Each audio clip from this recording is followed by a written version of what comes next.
নির্যাতন কিভাবে করলো?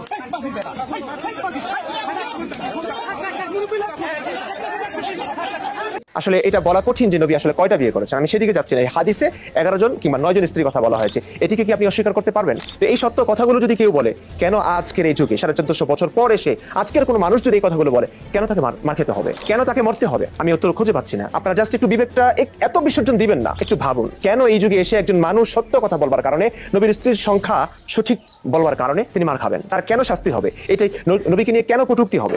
নমস্কার প্রিয় দর্শকবৃন্দু, আজকে আমি আপনাদের সামনে যে চিত্রটি তুলে ধরব, সেই চিত্রটি দেখলে আপনার অবশ্যই বিবেকে বাঁধবে বা আপনি বলতে বাধ্য হবেন এটা কিভাবে হলো, কেন হলো। তাই আপনি প্রশ্ন যদি করতে চান কমেন্টে করবেন। তো চলুন আমি আপনাদেরকে প্রথমে ভিডিওটি দেখাই। ভিডিওটি দেখতে পাচ্ছেন আপনারা সাইডে। এই ভিডিওটিতে কিভাবে একজন বয়স্ক লোককে মারা হচ্ছে, এবং এই ঘটনাটি ঘটেছে বাংলাদেশের লালমনিরহাট জেলায় সদরে। এনারা হচ্ছেন পেশায় নাপিত এবং এনাদের একটি সেলুনের দোকান রয়েছে। সে দোকানে কোনো এক মুসলমান ভাই সেখানে চুল কাটতে যায়। অনেকে বলছেন 10 টাকার লেনদেনের জন্য সেখানে মারধর হয় এবং তাকে মিথ্যা প্রতারণায় বলা হয় যে উনি ওনাদের নবীকে নাকি অপমান করেছেন বা কটূক্তি করেছেন নবীকে নিয়ে।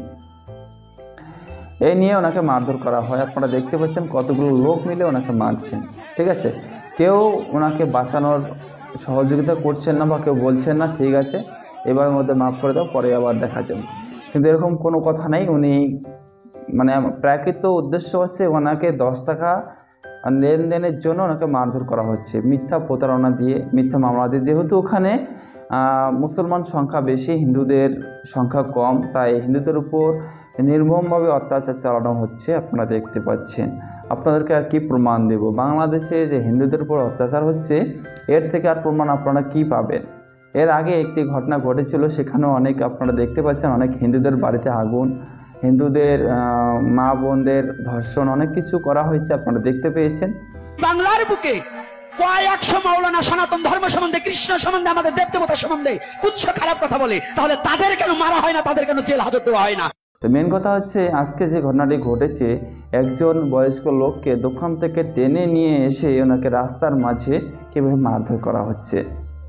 এই প্রসঙ্গে একজন মুসলিম ভাই যে কথাগুলো বলেছেন, কথাগুলো একদম সত্যি। যদি প্রাকৃত মুসলমান আপনি হন তাহলে অবশ্যই আপনি কথাগুলো বুঝতে পারবেন। আর যদি আপনি মুসলমান না হন, যদি আপনি সন্ত্রাসী হন, সন্ত্রাসবাদী হন, তাহলে আপনি এই কথাগুলো কখনোই বুঝতে পারবেন না। তো চলুন মুসলমান ভাইটির কথাগুলো শুনে নিই যে উনি কী বলছেন। আসলে এটা বলা কঠিন যে নবী আসলে কয়টা বিয়ে করেছেন, আমি সেদিকে যাচ্ছি না। এই হাদিসে 11 জন কিংবা 9 জন স্ত্রীর কথা বলা হয়েছে, এটিকে কি আপনি অস্বীকার করতে পারবেন? তো এই সত্য কথাগুলো যদি কেউ বলে, কেন আজকের এই যুগে 1450 বছর পর এসে আজকের কোনো মানুষ যদি এই কথাগুলো বলে, কেন তাকে মার খেতে হবে, কেন তাকে মরতে হবে? আমি উত্তর খুঁজে পাচ্ছি না। আপনারা জাস্ট একটু বিবেকটা এত বিসর্জন দিবেন না, একটু ভাবুন কেন এই যুগে এসে একজন মানুষ সত্য কথা বলবার কারণে, নবীর স্ত্রীর সংখ্যা সঠিক বলবার কারণে তিনি মার খাবেন? তার কেন শাস্তি হবে? এটাই নবীকে নিয়ে কেন কটূক্তি হবে? এখানে নবীজি তো আপনাদের অনেকগুলো বিয়ে করেছেন, সেই সম্বন্ধে কথা বলেছেন। যদিও বলে থাকেন সেটা তো সঠিক বলেছেন, উনি তো মিথ্যা বলেননি। এটা নিয়ে কটূক্তি হওয়ার কী আছে? অনেকে তো আমাদের ধর্মে, আমাদের যে সনাতন ধর্ম রয়েছে, অনেকেই তো বলেন যে ভগবান শ্রীকৃষ্ণ অনেকগুলো বিয়ে করেছেন। আমরা তো কারোর সঙ্গে কোনো রকম লড়াই করি না, কাউকে মারধর করি না। সনাতন ধর্ম এমন একটি ধর্ম, সেখানে সর্বদাই শান্তি বিরাজ করে। আপনারা বলছেন আপনাদের মুসলমান ধর্ম নাকি শান্তির ধর্ম, তাহলে আপনি শান্তির প্রতীক কোথায়, আপনি শান্তির চিহ্ন কোথায় দেখাচ্ছেন? দেখান তো। সমস্তভাবে আপনি দেখাচ্ছেন উগ্রবাদী, সন্ত্রাসী। যেভাবে সন্ত্রাসের আক্রমণ করে ঠিক সেভাবে আপনারা আক্রমণ করছেন একজন হিন্দু ধর্মের উপর, সনাতন ধর্মের উপর। তাহলে আপনাদের ধর্ম কোথায় শান্তির ধর্ম? আপনি দেখাতে পারবেন? অবশ্যই না, কারণ শান্তির ধর্ম হচ্ছে সনাতন ধর্ম। আমি কথাটা কেন বলছি?